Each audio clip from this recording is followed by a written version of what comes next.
إن الحمد لله نحمده ونستعينه ونستغفره ونعوذ بالله من شرور أنفسنا ومن سيئات أعمالنا من يهده الله فلا مضل له ومن يضلل فلا هادي له وأشهد أن لا إله إلا الله وحده لا شريك له وأشهد أن محمدا عبده ورسوله أما بعد فإن خير الحديث كتاب الله وخير الهدي هدي محمد صلى الله عليه وسلم وشر الأمور محدثاتها وكل بدعة ضلالة وكل ضلالة في النار رب اشرح لي صدري ويسر لي أمري واحلل عقدة من لساني يفقهوا قولي رب زدني علما رب زدني علما رب زدني علما أعوذ بالله من الشيطان الرجيم بسم الله الرحمن الرحيم إن الله وملائكته يصلون على النبي يا أيها الذين آمنوا صلوا عليه وسلموا تسليما اللهم صل على محمد وعلى آل محمد كما صليت على إبراهيم وعلى آل إبراهيم إنك حميد مجيد اللهم بارك على محمد وعلى آل محمد كما باركت على إبراهيم وعلى آل إبراهيم إنك حميد مجيد بے شک تمام بڑائی، تمام کبریائی، تمام تعریفیں اس اللہ ہی کے لیے ہے جو ہمیں اور ہمارے ماں باپ کو اور ہمارے اہل و عیال کو اور تمام کائنات کو پیدا کرتا ہے۔ ہم اسی کی تعریف کرتے ہیں، اسی سے مدد مانگتے ہیں اور اسی سے بخشش طلب کرتے ہیں۔ اپنے نفس کی شرارتوں اور اپنے برے اعمالوں سے اللہ کی پناہ میں آتے ہیں۔ جسے اللہ راہ دکھائے اسے کوئی گمراہ نہیں کر سکتا، اور جسے اللہ گمراہ کر دے اسے کوئی سیدھی راہ پر نہیں لا سکتا۔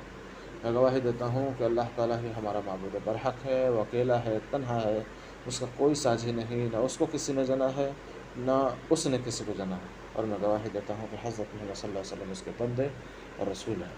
حمد و صلاۃ کے بعد یقیناً تمام باتوں سے بہتر بات اللہ کی کتاب اور تمام طریقوں سے بہتر طریقہ حضرت محمد صلی اللہ علیہ وسلم کا طریقہ، اور تمام معاملوں میں سے برے کام دین میں گڑھے ہوئے بدعات ہیں، اور ہر بدعات گمراہی ہے، اور ہر گمراہی کا انجام جہنم ہے۔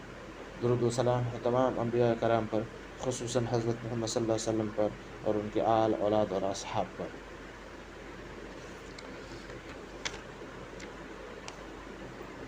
پرسوں جو ہم لوگوں نے پڑھا تھا وہ ایاک نعبد و ایاک نستعین تھا۔ اسے ہمیں سمجھ میں آیا کہ ہم تیری ہی عبادت کرتے ہیں اور تجھ ہی سے مدد چاہتے ہیں۔ جب یہ بات آتی ہے نا کہ تیری عبادت کرتا ہے، تو تیری عبادت مطلب ہم تیری عبادت کرتے ہیں، کسی اور کی بھی کر سکتے ہیں، نعوذ باللہ، لیکن جیسے کہتے ہیں ہم تیری ہی عبادت کرتے ہیں تو ہم فل سٹاپ لگا دیتے ہیں۔ اے اللہ تیری ہی عبادت کرتے ہیں مطلب ہم عبادت میں اور کسی کو شریک نہیں ٹھہراتے، کسی کو شریک نہیں، ہے نا؟ تو یہ بہت ہی آمیز خیز ہے سمجھنا کہ ہم جب اپنے زبان سے اس بات کا اقرار کرتے ہیں کہ ایاک نعبد و ایاک نستعین، نہ جانے کتنی بار ہم اپنے نمازوں میں دہراتے ہیں، جب سورہ فاتحہ پڑھتے ہیں تو زبان سے دہرا رہے ہیں، دل قبول نہیں کر رہا ہے، اور پھر اپنے آپ کو ہم مسلمان کہتے ہیں۔ یاد رکھیے دور جہالت میں اللہ کے رسول صلی اللہ علیہ وسلم کو جب نبوت ملی تھی اس سے پہلے بھی لوگ اپنا نام عبداللہ رکھا کرتے تھے، عبد المطلب رکھا کرتے تھے، ہے نا؟ اور قربانی بھی کیا کرتے تھے اور حج بھی کیا کرتے تھے اور نمازیں بھی پڑھا کرتے تھے، روزے بھی رکھا کرتے تھے، لیکن اللہ عز و جل نے انہیں کافر کہا جو نام نہاد مسلمان تھے، اور مشرک کہا ان لوگوں کو جو بنا پیندی کے لوٹا تھے، کبھی ادھر ڈھڑک کے کبھی ادھر ڈھڑک کے۔ تو اگر ہمارا نام اردو والا ہے اور ہم دہرا رہے ہیں بار بار ایاک نعبد و ایاک نستعین، لیکن عبادت میں ہم اور لوگوں کو بھی شمار کر رہے ہیں، تو واللہ مشرکوں میں شمار ہم ہوں گے۔ اللہ ہم سب کو بچائے اس فتنے والے کام سے، چونکہ مشرک جہنم کے سب سے نچلے حصے میں ہوں گے۔ بہت ڈرا دینے والی بات ہے۔ چلیے آج ہم پڑھیں گے اہدنا الصراط المستقیم، اہدنا الصراط المستقیم، ٹھیک ہے؟ ہمیں سیدھا راستہ دکھا. لکھ لیجیے آپ لوگ، اہدنا الصراط المستقیم، ہمیں سیدھا راستہ دکھا.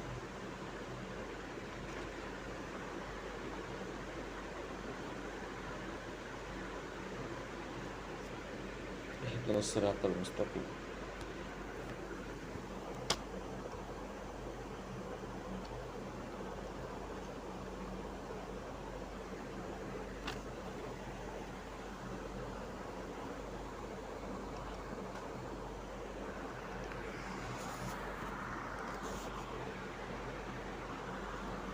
لکھ لیا آپ لوگوں نے؟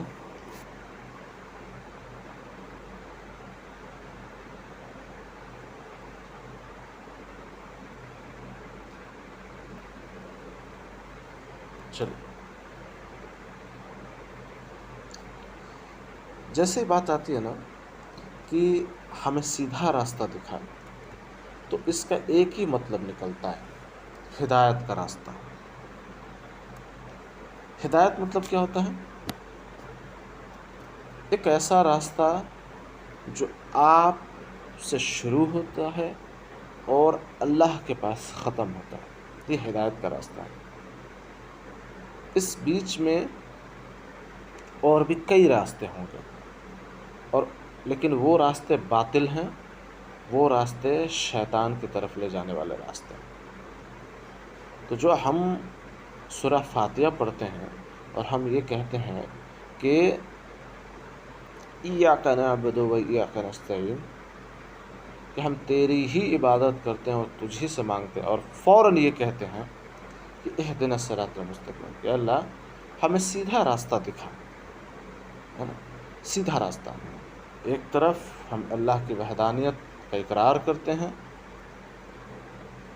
اور اس کے بندے ہونے کا اقرار کرتے ہیں، ایاک نعبد و ایاک نستعین، اور فوراً ہم دعا کرتے ہیں کہ اہدنا الصراط المستقیم، اے اللہ ہمیں صراط مستقیم پہ چلا، سیدھا راستہ، ہدایت کا راستہ.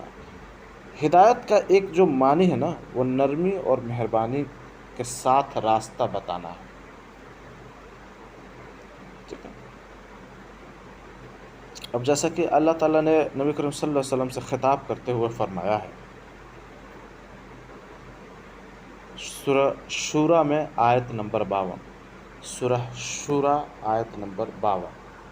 میں میسج میں ٹائپ کر دیتا ہوں. وعلیکم السلام ورحمۃ اللہ وبرکاتہ. سورہ شورى آیت 52.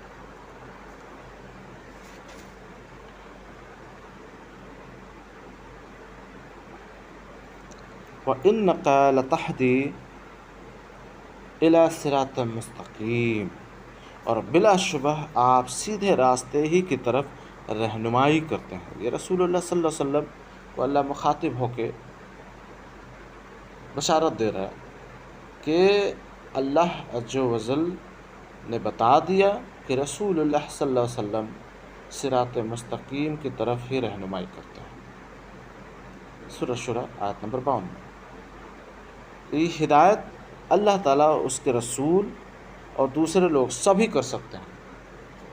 مثلا میں آپ کو پڑھا رہا ہوں اور میں آپ کو بتا رہا ہوں کہ ایک اللہ کے علاوہ کوئی عبادت کے لائق نہیں، تو یہ ہدایت میں آپ کو کر رہا ہوں. حالانکہ ہدایت اللہ دیتا ہے، میں صرف اس ہدایت کا راستہ بتا رہا ہوں آپ کو. اس راستے پر چلنے کی قوت اور طاقت اللہ عز و جل دے گا آپ کو. بعض لوگ ہیں جو سمجھ جاتے ہیں، بعض لوگوں کے دلوں پہ اللہ نے مہر لگا دیا اور ان کے کانوں میں ٹاٹ ڈال دیا ہے، انہیں سمجھ میں نہیں آتا، وہ سمجھ ہی نہیں سکتے. ٹھیک ہے؟ ہدایت کا جو دوسرا معنی ہے، راستے پر چلنے کی توفیق دینا ہے. ٹھیک ہے؟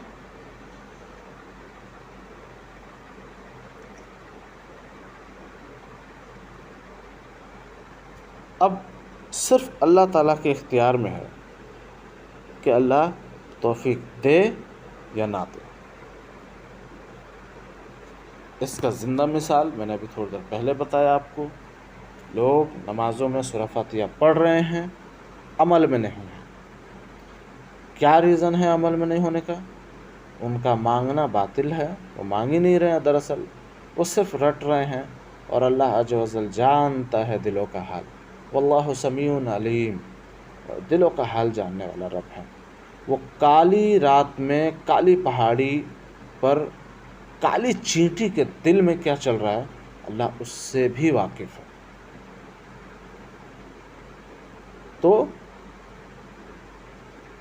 ہم جب زبان سے یہ کہتے ہیں ایاک نعبد و ایاک نستعین، لیکن عملی طور پر جب اس سے دور ہوتے ہیں، ہم زبان سے جب کہتے ہیں کہ اہدنا الصراط المستقیم، اور عملی طور پر ہماری کوئی کوشش نہیں ہوتی ہے، تو اللہ عز و جل ہمیں ہمارے اسی دلدل میں پھنسے رہنے دیتا ہے۔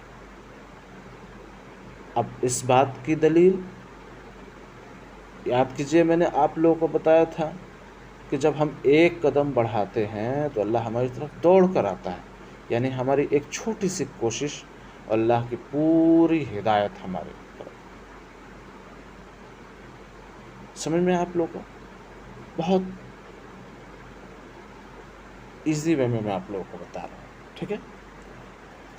سورہ قصص آیت نمبر 56 میں اللہ عز و جل فرماتا ہے، اے نبی صلی اللہ علیہ وسلم، بے شک جسے آپ چاہیں ہدایت نہیں دے سکتے، بلکہ اللہ ہی جسے چاہے ہدایت دیتا ہے، یعنی یہ اختیارات رسول اللہ صلی اللہ علیہ وسلم کو بھی نہیں ہے،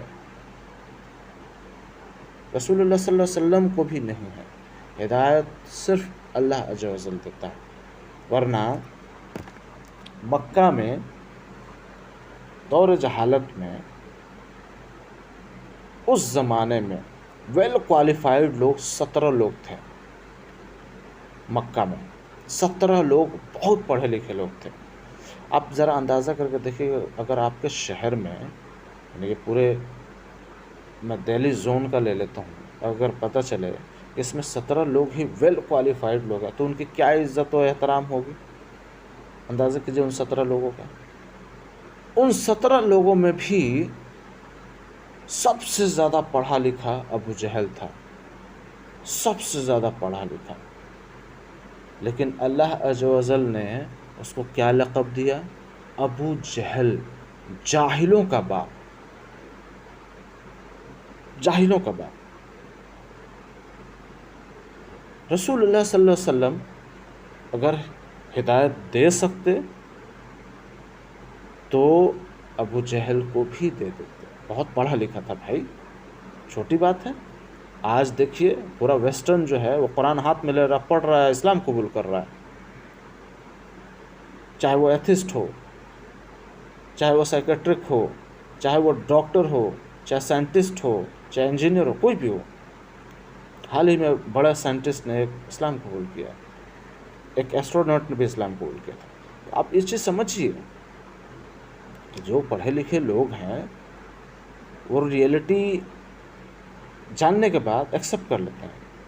ابو جہل کو ریئلٹی پتہ تھا کہ یہ اللہ کے رسول ہیں اور یہ قرآن اللہ کی کتاب ہے، اور وہ سنتا بھی تھا۔ جب اللہ کے رسول صلی اللہ علیہ وسلم خیمے میں پڑھا کرتے تھے قرآن، تو پیچھے سے جا کر پڑھا کرتا تھا، اور جب اس سے کسی نے کہا ابو جہل سے، بھائی تمہیں اتنا ہی اچھا لگتا تم اسلام قبول کیوں نہیں کر لیتے؟ تو اس نے کہا سرداری چلی جائے گی، جو سرداری تھی وہ چلی جائے گی۔ اس کو اس بات کا غم تھا، یعنی دنیاوی چیزیں۔ تو اللہ عز و جل نے اسے ہدایت نہیں دی، اور پھر ہمارے سامنے یہ مثال بھی کھڑا کر دیا کہ رسول اللہ صلی اللہ علیہ وسلم بھی ہدایت نہیں دے سکتے، ہدایت کا اختیار صرف اور صرف اللہ عز و جل کا ہے۔ سورہ قصص آیت نمبر 56، سورہ قصص آیت نمبر 56، 56۔ اے نبی صلی اللہ علیہ وسلم، بے شک جسے آپ چاہیں ہدایت نہیں دے سکتے، بلکہ اللہ ہی جسے چاہے ہدایت دیتا ہے۔ اب تھوڑا پھر پیچھے جاتے ہیں پچھلی آیت میں، اور تجھی سے مدد چاہتے ہیں، تجھی سے مدد چاہتے ہیں۔